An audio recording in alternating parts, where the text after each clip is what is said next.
4, 5, 6 and 7, ये 7 आ रही है, ये डायरेक्टली अटैच है स्टर्नम के साथ। जो डायरेक्टली अटैचमेंट में आएंगी वो ट्रू रिब्स होंगी। 8, 9, 10 ये डायरेक्टली अटैच नहीं हो रही, तो फिर ये किसके साथ अटैच है? 7th के कोस्टल कार्टिलेज के साथ। ये तीनों के तीनों 7th के साथ अटैच हो रही। ठीक है, तो ये फॉल्स रिब, ठीक है। और ये 11 और ये 12 रिब, ठीक है। यहां तक समझ आ गई आपको? अब लंग्स हैं, तो लंग्स का एंटीरियर बॉर्डर, एंटीरियर बॉर्डर वो कहां पे होता है? लंग्स का एंटीरियर बॉर्डर जो होता है राइट साइड, नहीं 2 सेंटीमीटर नहीं, वो एपिक्स है। स्टर्नोक्लेविकुलर जॉइंट ये एप्रिशिएट कर रहे हैं, स्टर्नोक्लेविकुलर जॉइंट। और ये जाइफोइड प्रोसेस है, ये स्टर्नम है, ज़िगोस्टर्नल जॉइंट ये, ठीक है। अब यहां से आपने मार्क करनी है लाइन सारी की सारी, ये चीजें नीचे आ रही जनाब। यहां पर आपका ये एंटीरियर बॉर्डर होता है लंग्स का, एप्रिशिएट। यहां तक आपका एंटीरियर बॉर्डर होता है लंग्स। लेफ्ट साइड का एंटीरियर बॉर्डर थोड़ा सा डेविएट कर जाता है, व्हाई? हार्ट की वजह से। अब हार्ट की वजह से होगा वही सारा प्रोसेस, यहां सर आपके पॉइंट आएंगे, ताकि उसने जगह किसको देनी है? हार्ट को। ये डेविएशन आ गई 5th और 6th, ठीक है। ये लेफ्ट साइड का इंटीरियर बॉर्डर आ गया लंग्स, एप्रिशिएट। ये क्लेविकल है, तो क्लेविकल के ये मिड क्लेविकुलर लाइन है, ऐसी यहाँ पे भी मिड क्लेविकुलर लाइन। अब याद रखिएगा कि जो लंग्स और प्लूरा होता है उसकी सरफेस एनाटॉमी डिफरेंट हो जाती है, ठीक है। लंग्स जो होता है वो आपका मिड क्लेविकुलर लाइन पे 6 रिब तक जाता है लंग, एंटीरियरली, ठीक है। मिड एक्सिलरी लाइन पे वो 8 रिब तक आएगा, ठीक है। और पोस्टीरियरली अगर आप चले जाओ तो वो 10th पे आ जाए। ये 8 था, 9 एंड 10th, ठीक है। लिख लो, ठीक है। ये चीजें, ये बेस है लंग की। जो बेस है वो मैं आपको बता रहा हूं, ताकि आपने टेक्निक सीखनी है। तो टेक्निक में हम, वैसे मैं बच्चों को कहता होता हूँ, हाथ के नीचे कौन सी चीज़ है आपको पता होनी चाहिए। अगर आपके हाथ के नीचे उस चीज़ का नहीं पता कि मसल है, बोन है, फेशिया है, सबक्यूटेनियस टिश्यू है, you are not a physiotherapist, you are a technician and a very bad technician, ठीक है। आप लोगों ने डिग्री कर ली है, लेकिन वो फाड़ देना जब तक आपको पता ना चले कि ये एनाटॉमी आपको आती है या नहीं आती। आप फिजियोथेरेपिस्ट नहीं है, आप टेक्नीशियन, ठीक है।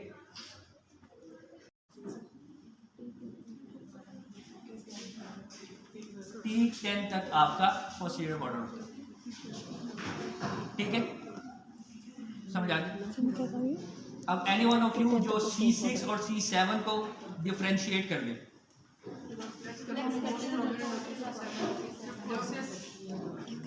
मोस्ट प्रोमिनेंट T1 भी हो जाती है कभी कभी। C6 और C7 दोनों को एप्रिशिएट करने का, डिफरेंशिएट करने का डिफरेंस ये होता है, आप C6 के स्पाइनस प्रोसेस पे जब हाथ रखते हो, दोनों स्पाइनस प्रोसेस, वैसे तो सारे स्पाइनस प्रोसेस, लेकिन ये दोनों स्पाइनस प्रोसेस फ्लेक्शन में प्रोमिनेंट हो जाते हैं, ठीक है। हो जाते हैं, वेरी गुड। नहीं, दोनों होते हैं, इवन दैट T1 भी प्रोमिनेंट हो जाता है, वैसे ही फ्लेक्शन में आप जाओ तो वैसे ही स्पाइनस प्रोसेस बाहर को आता है। तो होता क्या है, जब आप एक्सटेंशन करते हो तो C6 अंदर की तरफ चले जाता है, C7 अंदर की तरफ नहीं जाता। जब आप फ्लेक्शन करते हो तो दोनों बाहर होते हैं। डिफरेंशिएट करने का मैकेनिज्म ये होता है कि जब आप C6 पे हाथ रखते हो ये स्पाइनस प्रोसेस पे, तो C6 का स्पाइनस प्रोसेस एक्सटेंशन में गायब हो जाता है और C7 का प्रोमिनेंट रहता है। ठीक है, उसमें भी हमने चीज़ों को ये डिफरेंशिएट करना होता है कि T1 जो होता है वो बाज का वो भी आपका प्रोमिनेंट मिल जाता है। तो उसको करने के लिए हम क्या करते हैं, आपका जो शोल्डर जो गर्डल होता है, ठीक है, एक्रोमियन प्रोसेस से हम आते हैं। ठीक है, ये एक्रोमियन प्रोसेस है, यहाँ से हम लाइन लगाते हैं और ये सारा का सारा T1 पे जाता है। ठीक है, क्यों एबडक्ट करना है, ताकि स्कैपुला आउटवर्ड मूव करे, थोरेसिक कैविटी आपके पास ज्यादा रूम दे। ठीक है, अब आपको पता है कि 1 2 3 4 5 एंड 6, ठीक है, और वहां पर भी ये है 6। अब मैंने T2 से लाइन लगानी है, ये C7 था, T1 T2 imaginary line obliquely medial border से, जो स्कैपुला का मीडियल बॉर्डर है उसके अलोंग अलोंग मैंने चलते जाना है और कहां तक जाना है, C6 कोस्टोकोंड्रल जंक्शन, कोस्टोकोंड्रल जंक्शन पे जाना है। ये एक ऑब्लिक फिशर होता है। सिमिलरली वहां पर भी लेफ्ट लंग में भी इसी तरह होता है। ठीक है, अब मिडल लोब को और लोअर लोब को डिवाइड कौन से करता है, हॉरिजॉन्टल फिशर। ठीक है, अब इससे 2 रिब्स ऊपर चले जाओ, 4 आ जाएगा। 4 से आपने लाइन हॉरिजॉन्टली लगानी है मिड एक्सिलरी लाइन पे, जहां पर दोनों इंटरसेक्ट करें वो आपका हॉरिजॉन्टल फिशर है।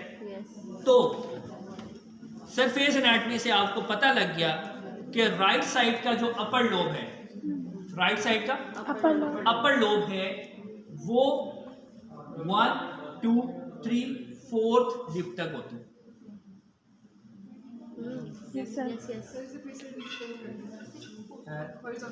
हॉरिजॉन्टल फिशर में आपने लाइन लगानी है C7 T1 T2।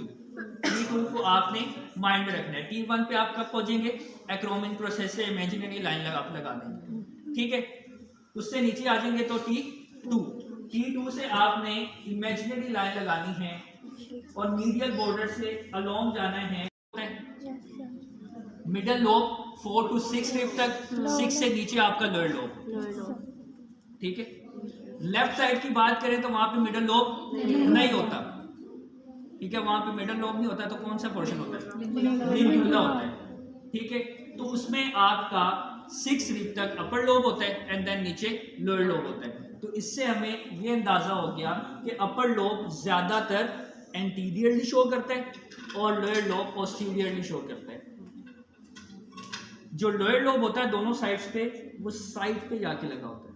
लंग्स की अगर आपको जो पहले जो पिक्चर थी उसमें वो दिखाएंगे, ये पोर्शन है सारा लोअर लोब का, यहाँ पर ये पोर्शन है, यानी कि ये मेरे लंग्स हैं तो इनमें इतना पोर्शन लोअर लोब है। तो जब भी आपने चेस्ट फिजियो करनी है तो लोअर लोब को आपने एंटीरियरली या पोस्टरल ड्रेनेज आपने एंटीरियरली नहीं करना, ये आपको पता लग गया।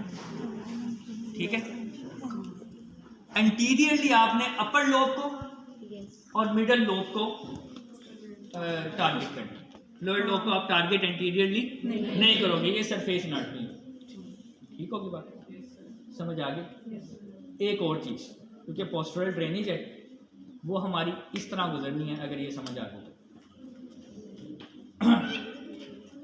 ये मैनिक्रम है, ये स्टेरनल है, दोनों के दरमियान एक एंगल होता है, एंगल ऑफ स्टेरनल एंगल या एंगल ऑफ ड्रेनेज, उसके साथ ही कंसाइड करती है सेकंड रे। ठीक है, अब बात याद रखिएगा कि ये वो पोर्शन होता है जहां पे ट्रेकिया डिवाइड करता है तो, ठीक है, और पीछे से P4 का लेवल होता है 1 2 3 4, पीछे से P4 और आगे से स्टर्नल एंगल, जहां पर ट्रेकिया क्या कर रहा है, डिवाइड कर रहा है, बाइफरकेट कर रहा है। अब अगर मैं एक डायग्राम बनाऊं पोस्टीरियर ड्रेनेज को समझाने के लिए, ये ट्रेकिया, ये बाइफरकेट कर दिया, ऐसी है। कुछ पोर्शन लंग का ये ऊपर रहेगा, कुछ नीचे आएगा। जो लंग्स का पोर्शन ऊपर रहता है वो अपर और मिडल लोब रहता है, और लेफ्ट साइड में upper lobe and nuclear portion रहता है। बाइफरकेट ट्रेकिया दिया दो में, ये और ये। ऐसा तो नहीं ना होता कि सारा का सारा लंग यही है, थोड़ा पोर्शन ऊपर भी होता है। जो स्टर्नल एंगल से ऊपर वाला पोर्शन होगा वो अपर लोब का होगा, ऐसी है। स्टर्नल एंगल से ऊपर वाला पोर्शन अपर होगा, ये ऊपर वाला पोर्शन एपेक्स भी तो है ना, ये अपर लोब है। स्टर्नल एंगल के लेवल का जो पोर्शन होगा वो मिडल लोब होगा। राइट साइड का मिडल लोब, लेफ्ट साइड का न्यूक्लियर पोर्शन, ऐसे है अप्रिशिएट कर रहे हैं। तो अब जब आप पोस्टीरियर ड्रेनेज करवाते हैं या सेक्रीशंस को लूज करते हैं, उन्होंने पेरिफेरी से मेन ब्रोंकस की तरफ जाना है, ऐसे ही है। बाइफरकेट एरिया में जाना है, जहां से आपने सक्शन के थ्रू या कफ के थ्रू आपने सेक्रीशन को बाहर निकालना होता है। अब इसके लिए आपको लगता है कि मैं जब पोजीशन बनाऊंगा तो मैं टिल्ट करूंगा नीचे की तरफ, हेड को टिल्ट नहीं करूंगा। अगर करूंगा तो क्या होगा, सेक्रीशंस लूज तो होंगी लेकिन वो मेन ब्रोंकस में नहीं जाएंगी, वो तो ऊपर ही रह जाएंगी। ठीक है, हमने पहुंचानी है उसको मेन ब्रोंकस में, तो हमने पोजीशन ऐसी बनानी है पोस्टीरियर ड्रेनेज की कि वो ड्रेन कर दे। लेकिन स्टर्नल एंगल से जो नीचे वाला लंग का पोर्शन होता है, वो जो पोस्टीरियरली ज्यादातर शो होता है, वो होता है लोअर लोब। अब लोअर लोब की जितनी भी पोजीशन बनेगी वो उसमें सारी की सारी टिल्टिंग आ जाएगी। ठीक है, लेकिन अपर लोब में 3 ब्रोंकल सेगमेंट्स होते हैं ना, एंटीरियर, पोस्टीरियर और सुपीरियर, और जो सुपीरियर है वो वर्टिकल पड़ी होती है और एंटीरियर पोस्टीरियर हॉरिजॉन्टल पड़ी होती है। तो उसके लिए पोजीशन नहीं बनानी होगी, तो पोजीशन बनाते हैं उसके लिए, मैं बनाऊंगा पोजीशन। मैं कह रहा हूँ बस टिल्टिंग नहीं करूंगा, ठीक है, टिल्टिंग नहीं करूंगा उसके लिए।